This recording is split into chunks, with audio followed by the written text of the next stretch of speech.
পরিযান ১০। রক্তলাল দিবাকর মেঘেদের আড়ালে লুকায়িত উদয় হয় এক টুকরো সুধাকার।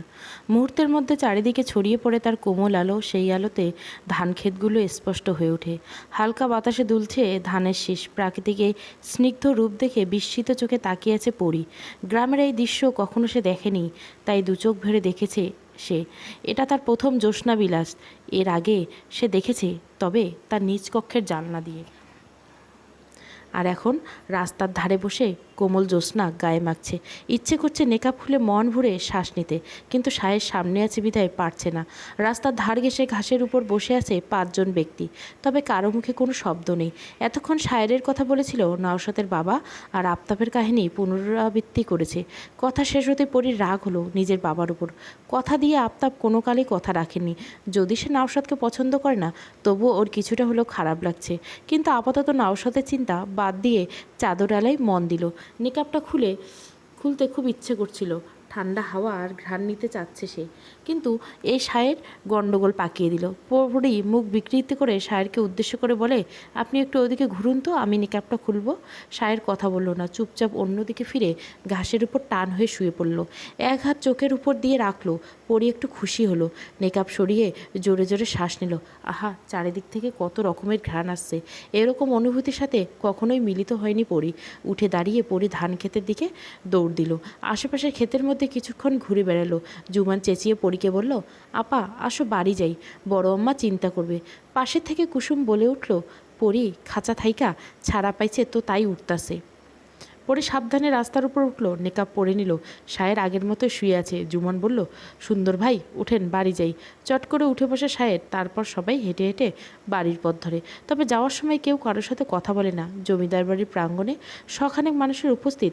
তাদের মাঝে আফতাব এসে আছে এবং আখিরও আছে। তারা গভীর সমালোচনা করছে। শায়েরকে আসতে থেকে সবাই রাস্তা ছাড়ল।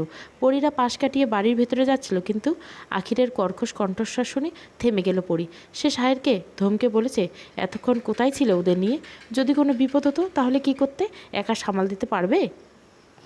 তবে এবার শায়ের জবাব দিল, বিপদ কি হয়নি আজকে? কার জন্য হয়েছে এই বিপদ? দেখেছেন ভাই, কত বড় বেয়াদব এই ছেলে। মুখে মুখে তর্ক করছে আমার। এই ছেলেকে তুমি কি জানো?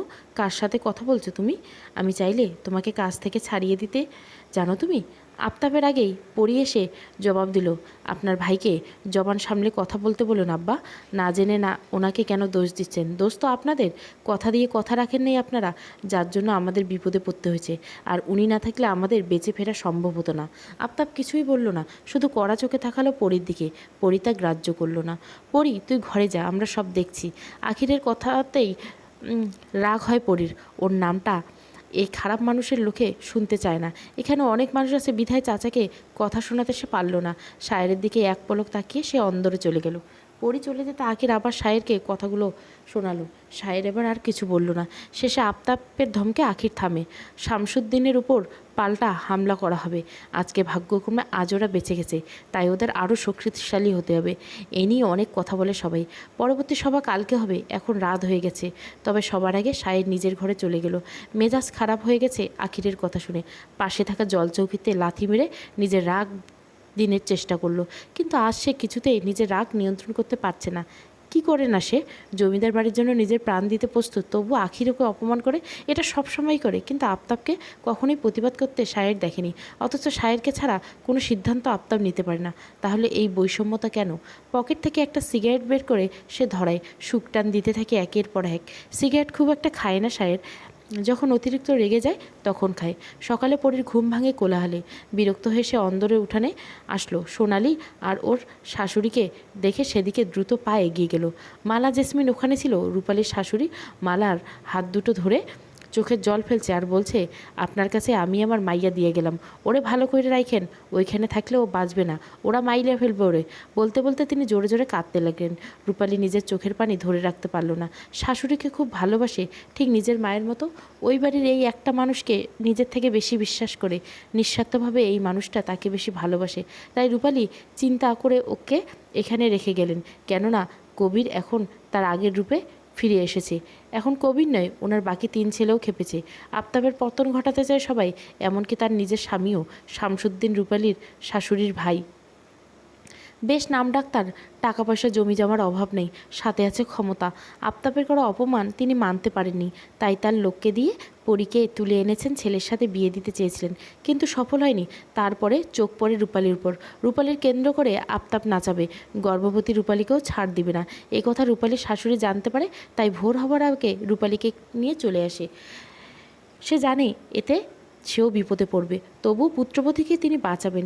পরী রূপালীর কাছে গিয়ে ওর দিকে তাকাতেই চমকে উঠল। রূপালীর গালে 3 আঙ্গুলের ছাপ স্পষ্ট, ফর্সা গাল রক্ত লাল হয়ে আছে, ঠোঁটের কোণে রক্ত জমাট বেঁধেছে। রূপালীর 2 বাহু চেপে ধরে পরী বলল, আপা, তোর এই অবস্থা কে করেছে? রূপালী জবাব দিল না পরীর প্রশ্নে, অন্য কথা বলল সে। পরী চলে গেল। তারপর সব বলছি। মা, আপনি তাড়াতাড়ি চলে যান, না হলে আব্বা আপনার ক্ষতি করে দেবে। এরা এখন পিশাচে পরিণত হয়েছে। রূপালীর মাথায় হাত বুলিয়ে দিয়ে ওর শাশুড়ি চলে গেল।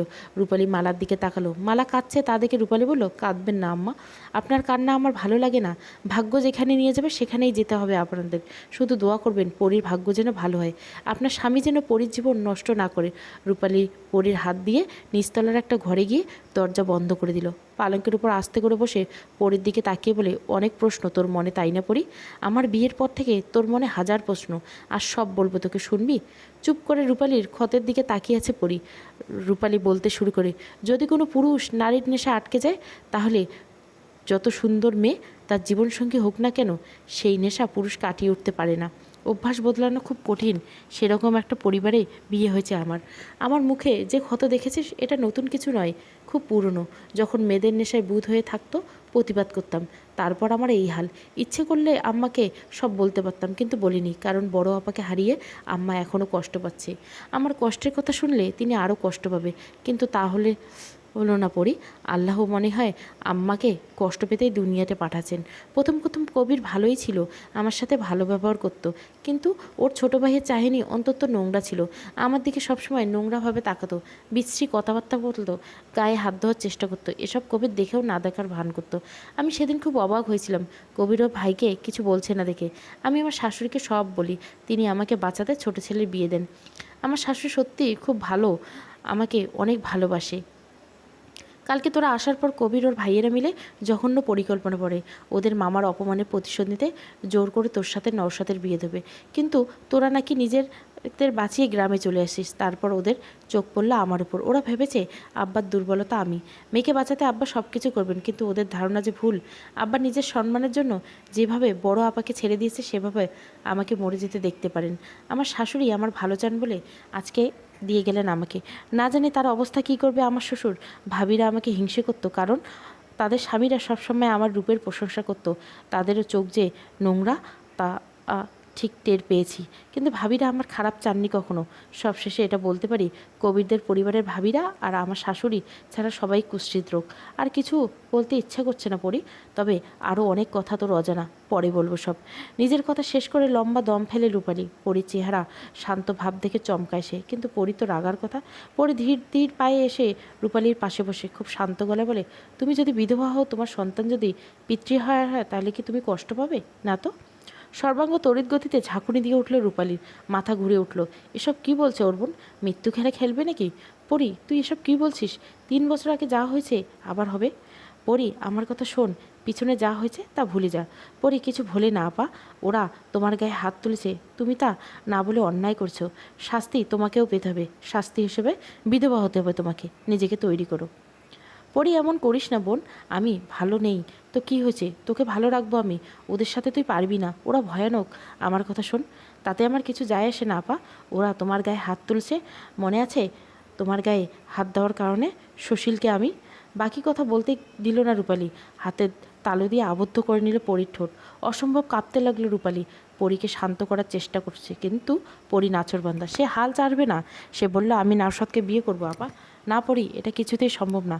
কেন? তুমি তো বলেছিলে নওশাদ ভালো ছেলে। তাহলে আমি এখনও বলছি নওশাদ ভালো ছেলে, কিন্তু ওর পরিবারে কেউ ভালো না পড়ি।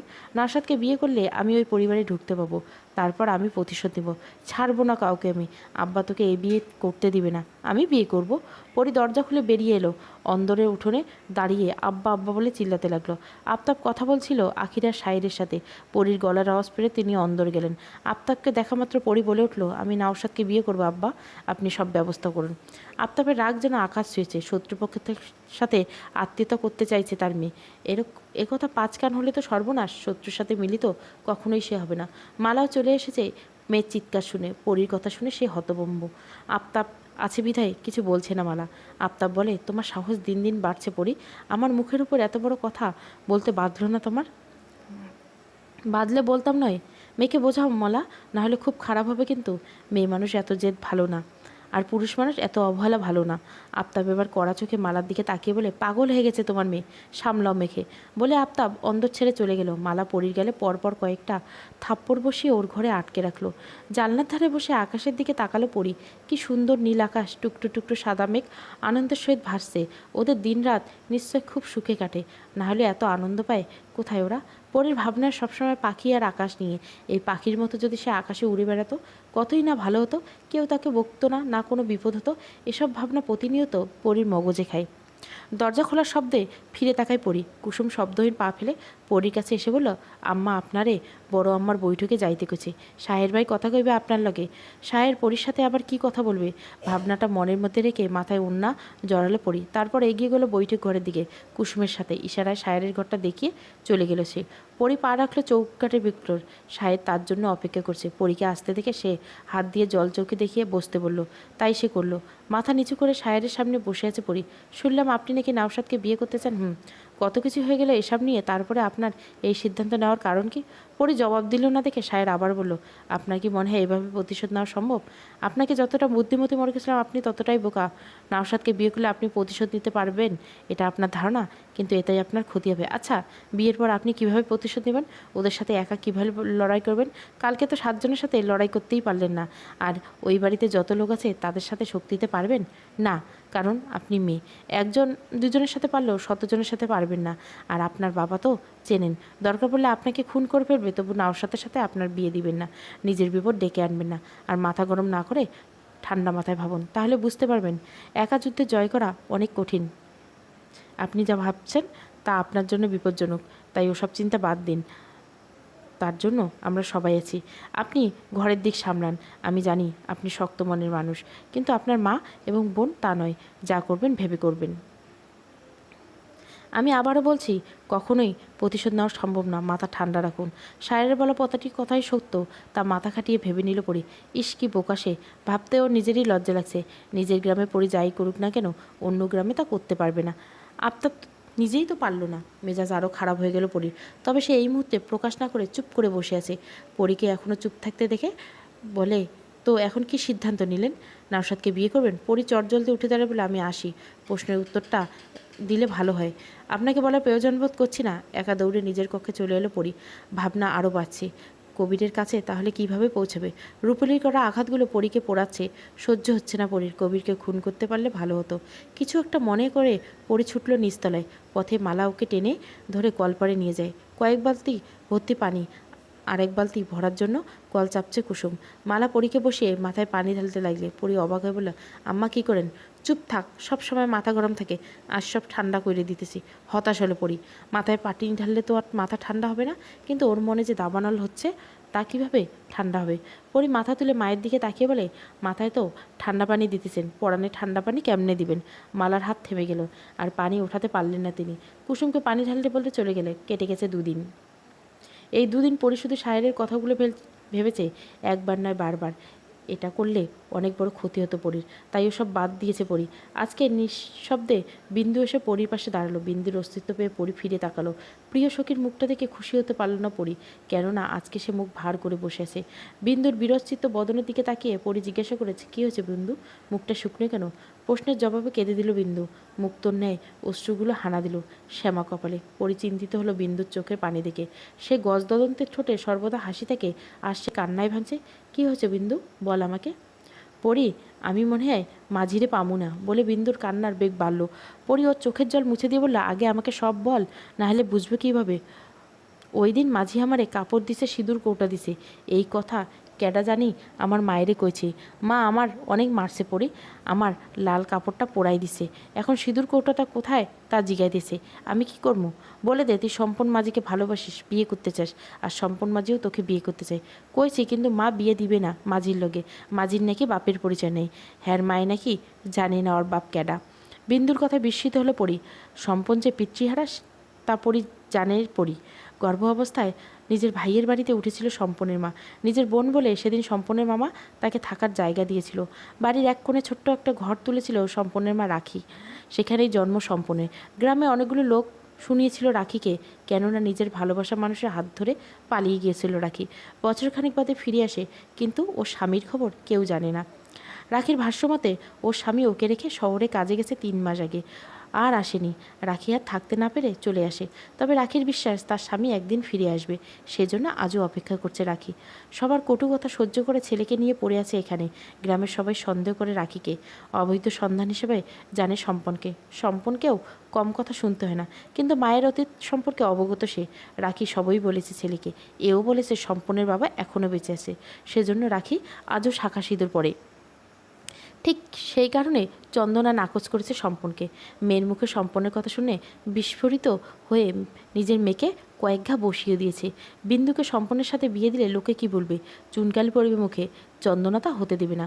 দরকার পড়লে মেয়েকে হাত পা ভেঙে ঘরে বসিয়ে রাখবে, তবু সম্পনের হাতে বিন্দুকে তুলে দিবে না। পরে দীর্ঘশ্বাস ছাড়ল। বিন্দু হাত ধরে টেনে পালঙ্কের উপর বসিয়ে বলল, চিন্তা করিস না, তোর বিয়ে সম্পন মাঝির সাথে হবে। আপাতত চুপচাপ থাক। সম্পন মাঝি এখন কোথায়? বিন্দু নাক টেনে জবাব দিল, শহরে গেছে, আইব কবে জানি না। এক কাজ কর, তুই তোর মাকে কিছু বুঝতে দিবি না। ভান ধরবি যে তুই সম্পন মাঝিকে ভুলে গেছিস। সম্পন মাঝি আগে গ্রামে ফিরে আসুক, তারপর পরবর্তী চিন্তাভাবনা করা যাবে। বিন্দু জড়িয়ে ধরে পরীকে, চোখের জলে ভাসালো পরীর কাঁধ। সে জোরে জোরে কাঁদতে কাঁদতে বলে, আমি মাঝিরে ছাড়া বাঁচবো না পরী, সত্যি করে মইরা যাবো। নিজের থেকে বিন্দুকে ছাড়িয়ে নিল পরী।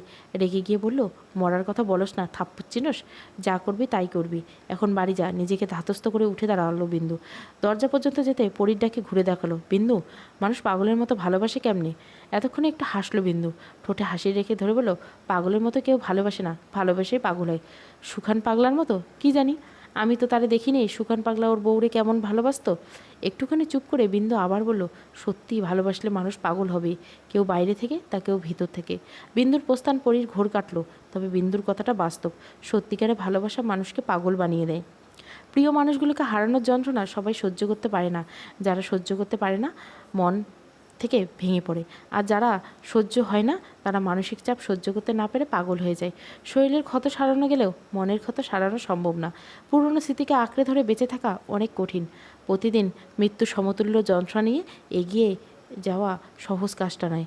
অভাব অনটন, টাকা পয়সাহীন অসহায় হয়ে বেঁচে থাকা যায়, কিন্তু বেদনাহীন অতীতকে সাথে নিয়ে বেঁচে থাকা অধিকতম কষ্টকর। তার জলযন্ত্র প্রমাণ সুখান পাগল। নিজের প্রিয়তমাকে হারিয়ে সে নিজেকে ঠিক রাখতে পারেনি। তার স্মৃতিচারণ করতে করতে আজ সে এমন স্থানে এসেছে যে তার এখন স্মৃতিতে তার প্রিয়তমা ছাড়া অন্য কিছুই নেই।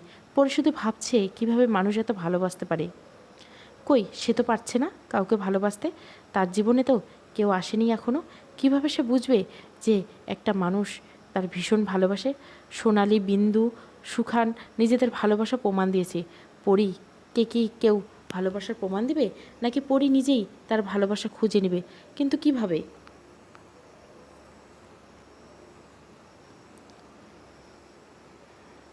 কিন্তু কিভাবে চলবে পরিযান 10ম পর্ব। ভালো লাগলে অবশ্যই লাইক, শেয়ার এবং সাবস্ক্রাইব করবেন। Thank you for watching.